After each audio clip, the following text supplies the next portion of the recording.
What's up? All right, guys, let's keep this Elden Ring train going.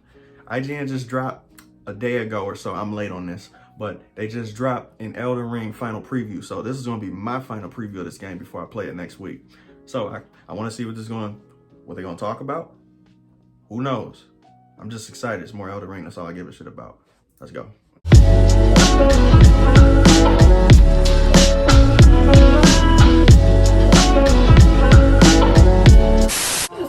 Since the chosen few were able to take their first steps into Elden Ring. Me? Thanks to From Software's closed network test. And explore just a small fragment of the open world. With the release date looming large just a few short weeks away, I was given one last chance to explore as far as I could in the lands between. This time there were no barriers to stop me. Just a lot of incredibly tough adversaries waiting to kick my ass. Let's go. Loved it. All right, let's see. Final preview. Rather than trying to solely progress through Elden Ring's main path that led through incredibly grueling legacy dungeons, I decided to spend my precious 6 hours finding out exactly how the world really works. And there's a lot more than meets the eye. The first thing I learned after creating my brand new character for my short adventure was how absolutely essential the lands between is as a stepping stone to your journey to become an Elden Lord. There's nothing stopping you from running straight from the tutorial cave to the first main dungeon, but like trying to race right again from the start in Zelda Breath of the Wild, there's a good chance the enemies of Stormvale Castle will clean the floor with you. Nice. Brimming with confidence from my time in the closed network test, I was swiftly put into my place just trying to get in the dungeon proper. Oh, this sounds crazy.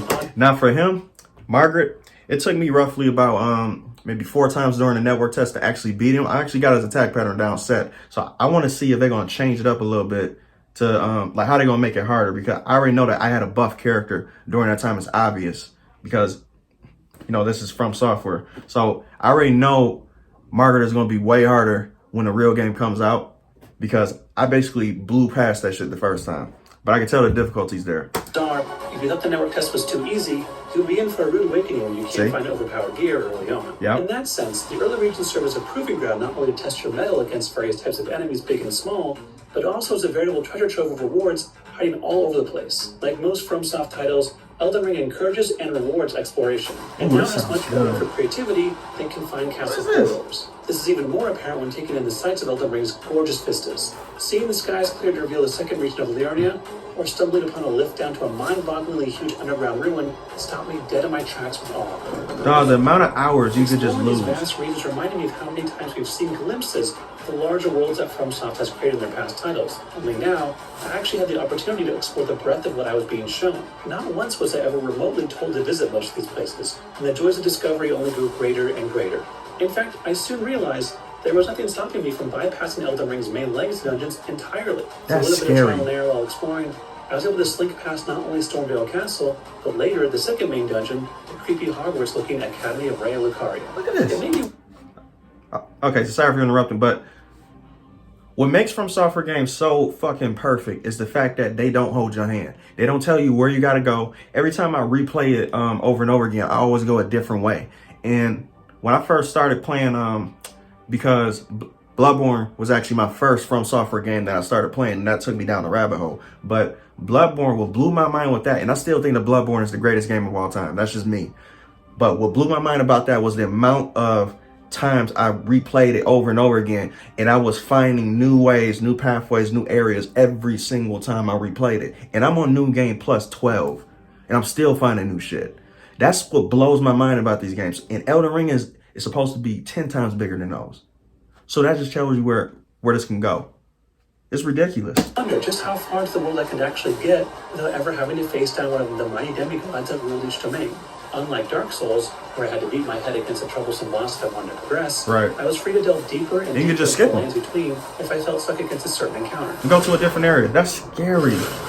That's scary fun. That's addicting.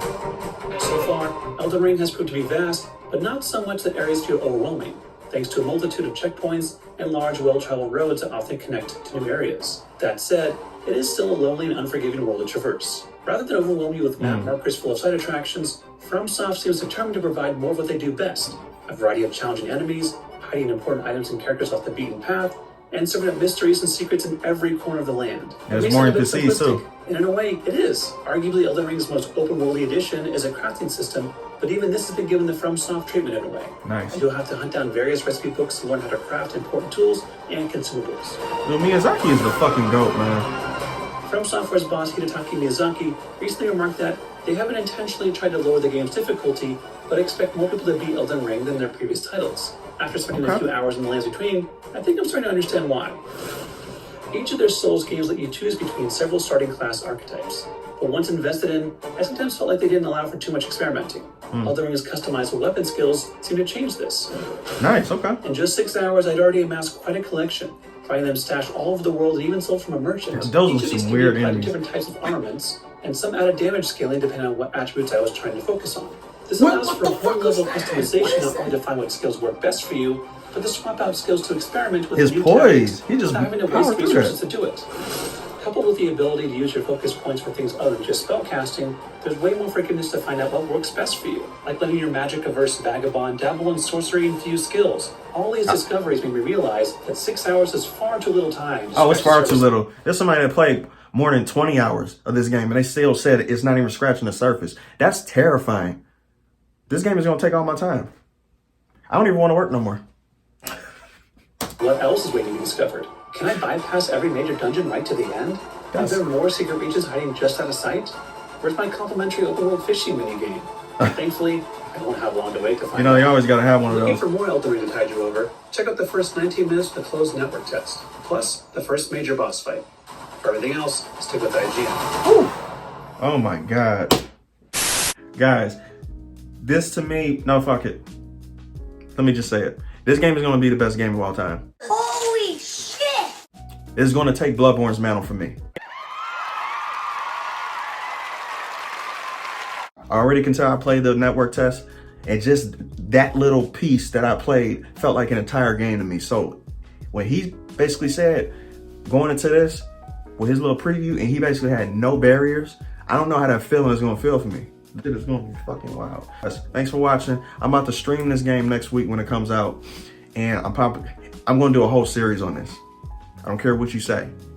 I'm going to do a whole series on this because I'm a huge Souls fan. So this game is going to, I already can tell it's going to top it for me. This is going to be the best game of all time. So yeah, without further ado, guys, I'm out of here.